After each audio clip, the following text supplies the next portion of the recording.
priorities for a realist foreign policy educational organization. It is my great pleasure and honor to introduce Dr. Stephen Walt, a distinguished professor at the Harvard Kennedy School. He is the author of several books, including the one that's the namesake of this event. It was only released yesterday, so I also am looking forward to reading it. Dr. Walt is also a realist, not surprisingly, we're hosting him, and that makes him a critic, for the right reasons, of this administration's foreign policy, and the one before that, and the one before that.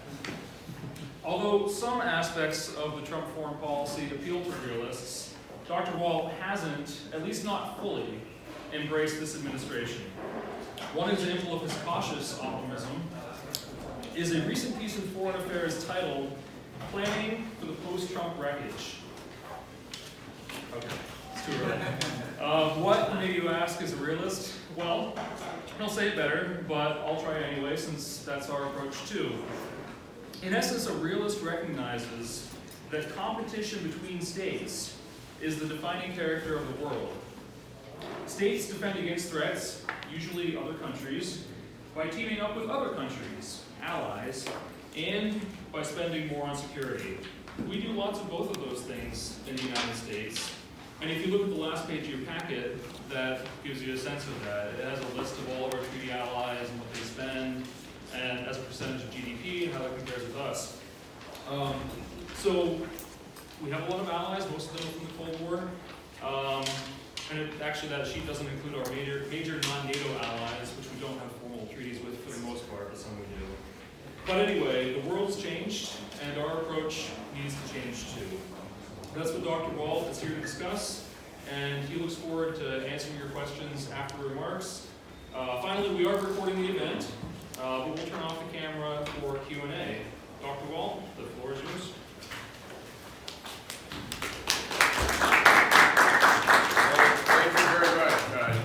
Thank you for the very kind introduction. I also want to thank Ed for helping arrange this. And thank all of you for coming. Most students at Harvard do not like to take classes at 9 a.m. in the morning, so I'm impressed that everybody's up and rolling here. So this is the book that I'll be speaking about. I want you to know what it looks like so you can race out and buy it, of course. It does exist. I want to focus on two big questions today. The first question is sort of, how did we get here? There was this remarkable optimism when the Cold War ended and the unipolar moment began, but that doesn't appear to be the world we're living in today. And I'm going to say a little bit about what happened and why it happened, sort of what went wrong there. And I'm going to argue that the United States and its foreign policy deserves not all of the blame, but a lot of the blame, that our fingerprints are over a lot of the bad things that have happened. And then the second part is sort of how could we do better? And I'll lay out the case for an alternative grand strategy, sketch what needs to happen to make that work. And along the way, I'm going to explain why, unfortunately, I don't think President Trump is going to be the guy who will deliver this. I'll try to explain that too. So let me start with the first question, sort of the bad news. Some of you either remember or have read about the so-called unipolar moment. The United States is dominant. We face no real rivals. The wind is at our back. And our only problems back, say, in the early 1990s are a few pesky dictators in a few places that haven't gotten the memo, right, that they're destined for the dustbin of history.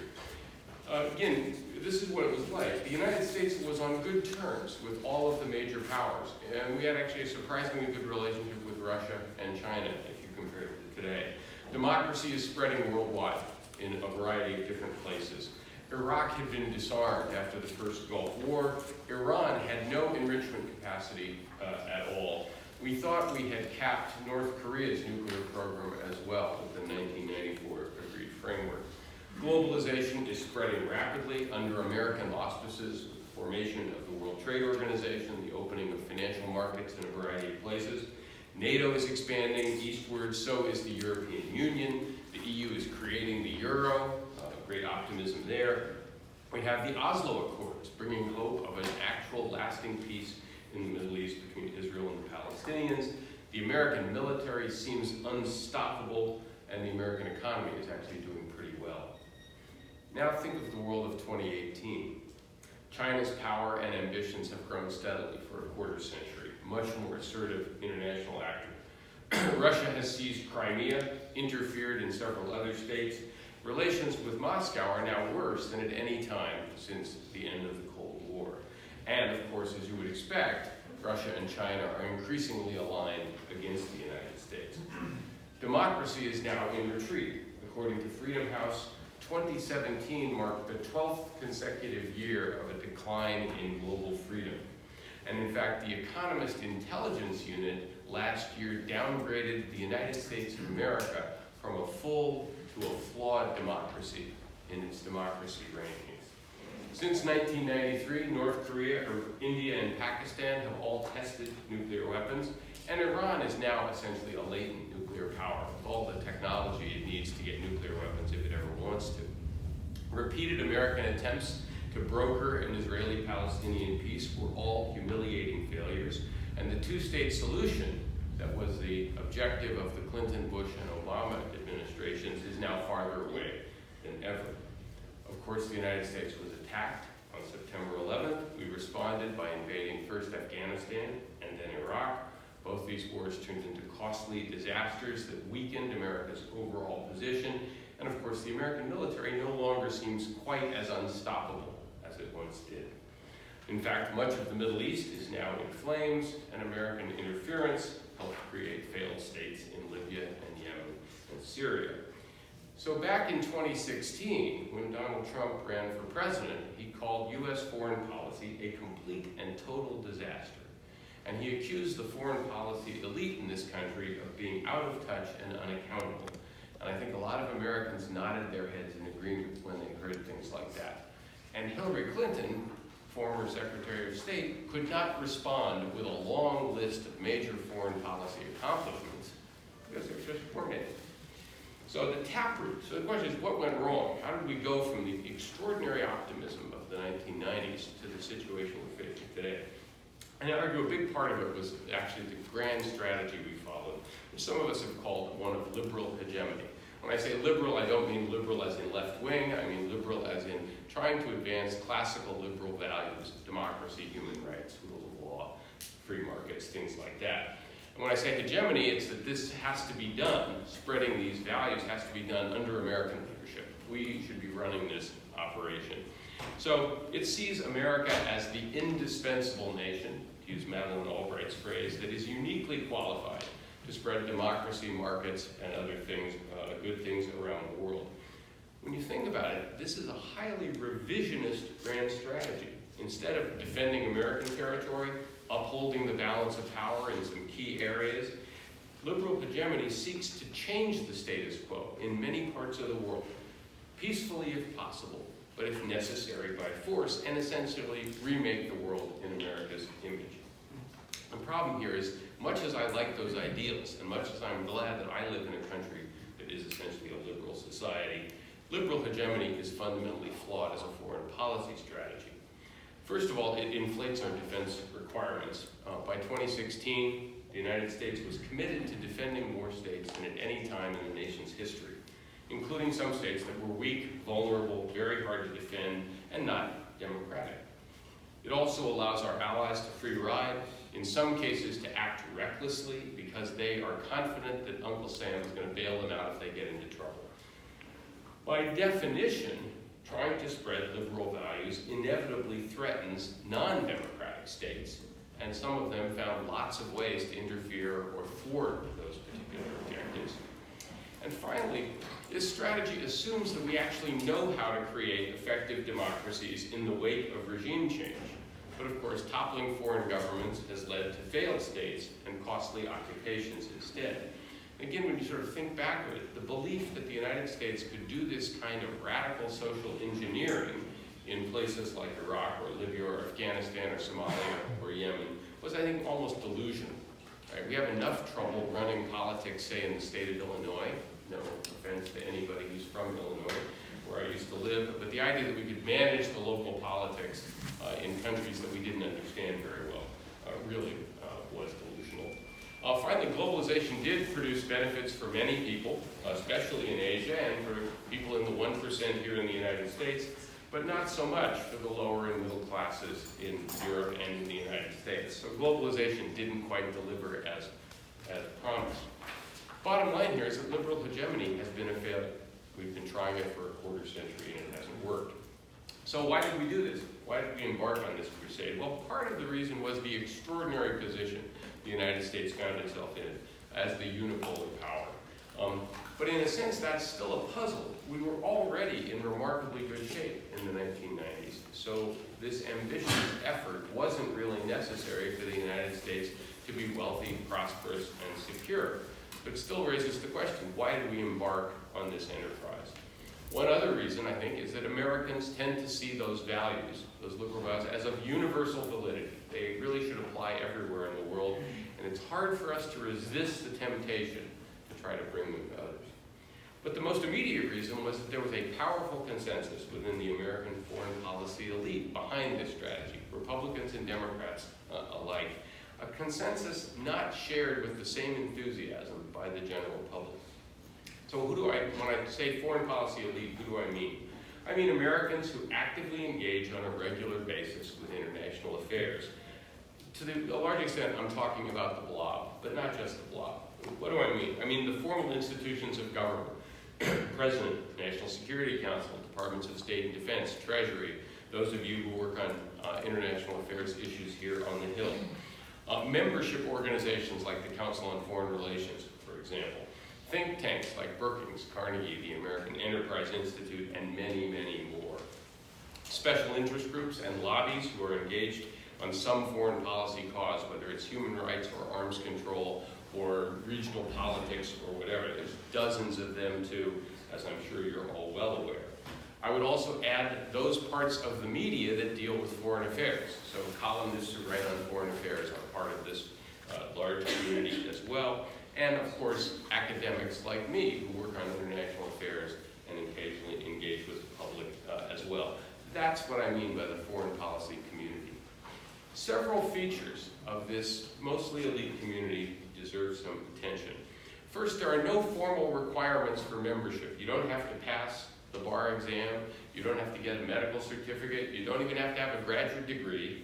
All it takes is to convince some other people in the elite that you're smart, energetic, useful, and loyal. And you can be part of this group. Second, it is a community, especially as you move up at the highest levels. And when I mean that, people know each other. They know each other actually quite well. They often participate in a lot of the same organizations, same movements, same memberships that overlap in various ways. Because it's a community with no formal requirements, professional success depends almost entirely on your networks, connections, and reputation. And that means staying within the acceptable consensus. In fact, despite all of the partisan infighting you see here in DC, there's remarkable agreement within the foreign policy elite about what our role in the world should be. What is that consensus? You probably know it as well or better than I do, but here's a few items in it. NATO is essential. Israel is beyond criticism. Iran, Russia, and China are bad. Nuclear proliferation is bad, but America's nuclear arsenal is essential. Free trade is mostly good. Terrorism is the absolute worst. Democracy and human rights are important, except when close allies fall short. Most important of all, the United States must exercise leadership on every issue and in every part of the globe, and if necessary, has the right to overthrow any government we happen to dislike if we think we can get away with it. Questioning any of those ideas is not a smart career move in Washington, D.C. It's not that you can't do it, it's just probably not going to help you get ahead. And to show how pervasive this consensus is, in the book I actually talk about 3 task forces. The Princeton Project on National Security, which came out in 2006, something called the Project for a United and Strong America, which released its report in 2013, and then CNAS had a task force with a report called Extending American Power in 2016. Each of these reports was produced by a bipartisan set of bold-faced foreign policy names. The circumstances, however, in which they were written were quite different. One of them before the financial crisis, before the Iraq War goes south, the other 2 afterwards. But what's interesting, if you read them carefully, they're interchangeable. The prescriptions haven't changed at all from 2006 to 2016 at all, and they all endorse, again, essentially the strategy of liberal hegemony. Now, again, that's not to say there aren't disagreements within the blob over specific foreign policy issues, such as the Iran deal, whether to intervene in Syria, things like that. And there are a few voices in Washington, D.C. that take a different view, groups like Cato and others. But here in Washington, I think voices and organizations supporting the broad strategy of liberal hegemony far outweigh the number of voices suggesting that the United States might be overcommitted and ought to exercise some restraint. And why does the foreign policy elite like this so much? Well, partly because I think many people genuinely believe in these ideas, genuinely believe it's America's job to spread these around the world, and that this will be good for America and good for the rest of the world. But trying to remake the world in America's image also increases their power and status, flatters their sense of self-worth, justifies bigger budgets, and gives them lots to do. So to be cynical for just a second, liberal hegemony is also a full employment policy for the foreign policy elite. The key here, though, is that the American people have a different view of this. On the one hand, they reject isolationism. Polls show that quite clearly. But they also want a more restrained foreign policy. Just one example, in 2013, 80% of Americans surveyed agreed with the statement, we should not think so much in international terms, but concentrate on our own national problems and building up strength here at home. Consider also that the last 4 U.S. presidents ran for office promising to do less in foreign policy. What was Bill Clinton's campaign slogan? It's the economy, stupid. George W. Bush promised us a humble foreign policy and an end to nation building. Obama was going to end wars, rebuild our ties with the rest of the world, and above all, don't do stupid stuff. And of course, Trump criticized his predecessors for a complete and total disaster, said others were taking advantage of, so the United States had to get out of the nation-building business and be smarter in foreign policy. Yet once they take office, they have tended to embrace the same principles of liberal hegemony. So, how does the foreign policy elite convince the public to support this? There are 4 time-tested techniques here, and I talk about them in the book. First one is threat inflation. You exaggerate foreign dangers to justify American involvement in various places. Second, you exaggerate the benefits of this strategy. It's supposed to increase stability, for example, but instead, in many parts of the world, we've actually made the world less stable, most notably in the Middle East. This strategy is also supposed to spread our values, but of course, democracy is now in retreat, and it's the United States that, in fact, in some ways has departed from classic American values while doing this. Step 3, conceal the costs. Finance foreign wars by borrowing the money rather than by asking people to pay more taxes. Use the all-volunteer force, use air power and drones to keep casualties as low as possible so the Americans, people don't notice what we're doing. And pretend that foreign opposition has nothing to do with any of this, that this is not a reaction to what we're doing, it's because other countries or terrorist groups hate our values. So it's really not what we're doing out there that causes trouble. It's simply a deep-seated animosity that we really can't do anything about, which again also hides the cost in some ways. And then step 4, don't hold anyone accountable. So consider that some of the people responsible for the Iraq War remain respected figures. One of them is currently the National Security Advisor of the United States, John Bolton. You can lobby to invade Iraq for a number of years, screw up the occupation while working for the Defense Department, then become president of the World Bank, then resign under a cloud after less than 2 years in that job, get appointed at a think tank, and then get appointed to the State Department's International Security Advisory Board. I'm referring, by the way, to the career of Paul Wolfowitz. If you're a member of the foreign policy elite, you can give classified information to your mistress, lie to the FBI about it, plead guilty and pay a fine, and then resume your place as a respected member of the foreign policy elite. You can be convicted of lying to Congress, get pardoned, go back into government a few years later, screw up again, and again land a nice position in a DC think tank, and come very close to being Deputy Secretary of State. By contrast, those who challenge the consensus view usually get marginalized. even if they turn out in the end to be right. And I talk about a number of cases like this in the book as well.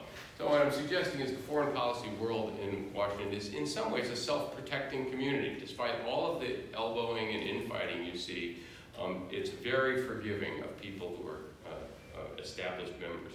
And the question is this really a healthy situation? If the people who get it wrong pay relatively little price, then the people who get things right don't get recognized for getting it right, you wouldn't expect to do much better over time. That brings me to Trump. Wasn't Trump going to fix this? He's going to drain the swamp, challenge the blob, make America great again. And I think, unfortunately, that's not turning out to be the case. The chapter on Trump in the book is entitled How Not to Fix Foreign Policy. So it's quite clear he has done some things quite differently, and his personal style as president is unprecedented. Some of you may like it, some of you may hate it, but it's definitely not your grandmother's presidency in terms of just personal style, including his personal diplomatic style of handling foreign policy. But not unlike the transition from Bush to Obama, there's enormous continuity here. Lots is actually still the same. So he has launched various trade wars with a number of countries, but ultimately what they produce is trade agreements that you have to squint really hard to see the difference with what preceded it. So South Korea, we've renegotiated the trade agreement with South Korea, which he declared was terrible. The differences are minuscule. Similarly, the differences between NAFTA and what we now have, the one none of us can pronounce, are again really modest, really minor. That appears to be happening with the European Union as well. China is a slightly different story, which I can talk about if you're curious. Despite all of his statements, our commitment to NATO remains intact. Burden sharing that he's complained about, NATO allies aren't pulling their weight, that complaint goes back to Eisenhower. Right? That has been a recurring complaint of every U.S. administration, nothing new there. We have exactly the same allies in the Middle East. If anything, we've just doubled down in our commitments to them. And it's hardly an original move for an American president to be hostile to Iran, which of course Trump is, but so was Obama, and so was Bush before that, and so was Clinton before that. Yes, he left the nuclear deal. That is a change from Obama. But as, again, most of you know better than me, that was a very near-run thing in the Obama administration. It was sort of 51-49 in favor of that deal. The Obama administration had to work incredibly hard to get that through Congress, and it had lots of reservations attached to it. So that's not a 180-degree turn on Trump's part at all. We continue to attack our adversaries for their human rights violations, but we tend to give our allies and friends a free pass, as of course we're now seeing with respect to Saudi Arabia. Just like President Obama, having said he was opposed to nation building, President Trump sent more troops to Afghanistan. And he used exactly the same rationale that Obama did, that we have to prevent Afghanistan from once again becoming a safe haven for terrorists. Just as in the Obama administration and the Bush administration, China is seen as the primary emerging rival for the United States. No difference there with Trump. And of course, we're still spending more on defense than the next 8 to 12 countries put together. That hasn't changed either. So my bottom line here is, yes, there have been enormous changes in presidential style, but those are much greater than the changes in substance of American foreign policy. So let me wrap up, as I do in the book, by outlining a different approach. Instead of liberal hegemony, we should be following a strategy that some of us have called offshore balancing. This recognizes that the United States is still extraordinarily secure. A sophisticated economy, large and growing population, still insulated by these two giant oceans, which still do matter in a number of respects, not in every respect, but in many of them. Thousands of nuclear weapons, no fear of invasion, no great power rivals anywhere nearby. The main threat to the United States would be a peer competitor, another country as big and as powerful as us, that dominated its region the same way we dominate the Western Hemisphere. We have no enemies, really, in the Western Hemisphere. If another country was unified and had a similarly favorable situation wherever it was located, it would be free to project power around the world the same way the United States does. We don't worry about defending Florida against invasion or defending Minnesota, right? And that allows us to run off to Afghanistan or Iraq or lots of other places. Well, if another country was in a similar position, they could do the same thing, and that might even involve projecting power into the Western Hemisphere, forming alliances here, stationing military forces here, something we haven't had to worry about for over a century. Right? So our main goal, and it's been our goal in many parts of our history, is to prevent any single country from doing that, from dominating Europe, Asia, or in some cases the Persian Gulf. Those are the areas of the world that really matter now. When possible, we should try to get other countries in those regions to do most of the heavy lifting, but sometimes they won't be able to. They won't have the capacity to do it, and we'll have to get more actively involved. What does that mean in practical terms? Well, China is the only potential regional hegemon, the only country that might dominate its region, so we should be focusing most of our foreign policy attention on balancing China in Asia. We should be gradually reducing our military role in Europe and let the Europeans handle their own defense, and I can say more about why I think that's possible. And I emphasize, by the way, gradually. That doesn't mean you get out of NATO next Tuesday, but you begin a program of gradually reducing our role there. We should also reduce our presence in the Middle East. Go back to the strategy we followed from 1945 to about 1990, where we were committed to various countries there, but we kept our forces out of the region. And we should also have a much more balanced set of relationships there. Normal relations with almost every country, including, I would argue, Iran, instead of special relationships with some states in the Middle East and no relations at all with the others. I can say more about why I think that would be smart. We should definitely get out of and stay out of the regime change and nation building business. We're not very good at it, and I don't think we're going to get any better if we keep practicing. Put much more emphasis on diplomacy and begin thinking of military power, sanctions, and coercion as the last resort of our foreign policy rather than our first impulse. And lastly, we should definitely promote American values, democracy, human rights, freedom, etc. And the best way to do that, in my judgment, is to set a good example here in the United States. If you make the United States an incredibly impressive country, technologically, socially, economically, etc., other states will wonder, well, why are they doing so well? Maybe it's because of the institutions and values and principles that they practice. That's a much better way of trying to force feed them to other countries quickly. I hope it's been clear that I'm not suggesting anything that resembles isolationism. The United States would still be engaged with the world economically, diplomatically, and in some parts of the world, militarily. And it would still have a very impressive military set of military forces. I think today's elite would likely resist this approach. So I think the only way to get here is ultimately to create a new establishment, a new sort of foreign policy elite, whose view of America's global role is a bit closer to what Americans say they actually want. And I close the book with some practical advice, or at least I hope it's practical advice, on how to get there. So let me just wrap up. There's a line in The Wealth of Nations by Adam Smith where he says there's a lot of ruin in a nation. And that's why, of course, the wealthy and powerful United States has been able to survive a rather haphazard approach to foreign policy. Or as Bismarck supposedly said at one point, there seems to be a special providence that looks after drunkards, fools, and the United States of America. I think this is a good thing.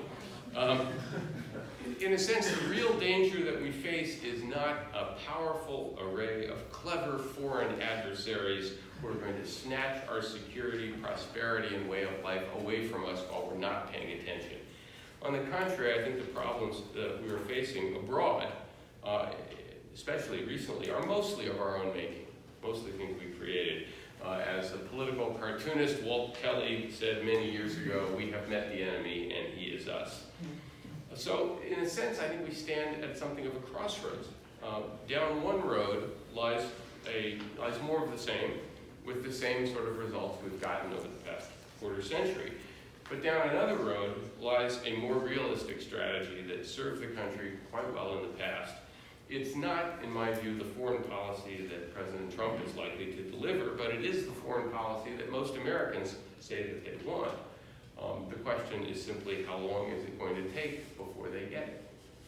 I'll stop there and look forward to questions, comments, violent disagreements, whatever.